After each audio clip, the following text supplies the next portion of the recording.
pep de quoi, Léo? Mais tu vas où? Je partais en week-end, peut-être un peu en avance. Mais déjà, parlons de la musique, parce que c'est toi qui l'as choisi. C'est pas du tout festif, c'est pas pep week-end, là. Hein. Oui, mais ça fait un peu vacances. C'est-à-dire que tu as prévu de passer le week-end sous la couette, c'est ça que tu essayes de me dire? Exactement. Bon, exactement. moi je vous donnerai des vraies idées sorties dans un tout petit instant. Restez avec nous et il en faut bien un qui bosse. Bonjour à tous et bienvenue, ravi de vous retrouver. Aujourd'hui nous sommes vendredi 14 novembre 2025. Bonne fête Sidoine et Lauriane. C'est la journée mondiale du diabète aujourd'hui. Pourquoi aujourd'hui? Parce que Frédéric Banting est né un 14 novembre et il est l'un des précurseurs en matière d'insuline en 1922. J-35 avant les vacances de Noël. C'est arrivé un 14 novembre. 3 événements à retenir. 1851. Moby Dick, célèbre roman de l'écrivain américain Herman Melville, paraît pour la toute première fois. Puis, alors celle-là, 1908, le papier cellophane est inventé. Regardez-le avec ses papiers cellophane comme il est fier. Et puis troisième info, arrivé cette fois en 1994, l'appareil photo numérique pour le grand public. Il s'agissait d'un Casio, le Casio QV10. Tu te rappelles toi de ton premier appareil photo numérique? Je crois que c'était un Casio. C'est pas vrai, donc 94.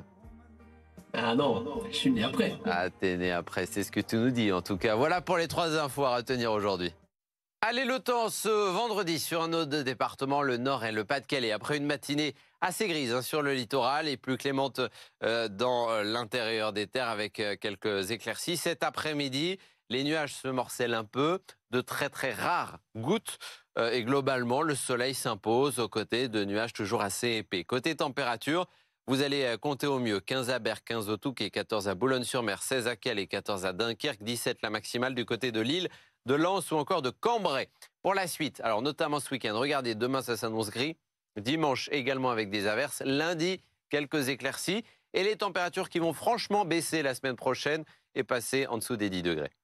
Et puis aujourd'hui, vendredi, comme tous les vendredis, c'est idée sortie. Direction Arras ce week-end avec le Arras Film Festival qui a débuté la semaine dernière. Ça se termine dimanche, donc foncez-y avec des rencontres, des acteurs qui sont de passage, également des avant-premières, des films en veux-tu, en voilà. Les détails avec Eric pour ce rendez-vous incontournable pour tous les cinéphiles depuis 25 ans. Bonjour Colas, donc quelques mots sur le festival du film d'Arras. C'est 10 jours de cinéma, ouvert à tous, vraiment pour tous les publics. Je crois que chacun peut trouver le film qui est à son goût.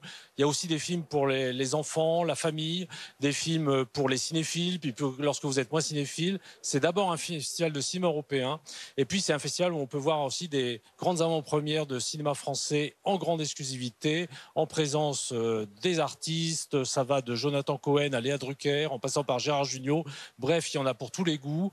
C'est 10 jours de bonheur, de partage, de rencontres qui sont appréciés par un public nombreux puisqu'on accueille quand même 50 000 spectateurs chaque année. Dites-nous, tiens, ce que vous allez faire ce week-end. Envoyez photos et vidéos également de vos plus belles balades via WhatsApp au 0613 024 693 ou par mail à cola@bfmlocal.fr et on passe à l'antenne.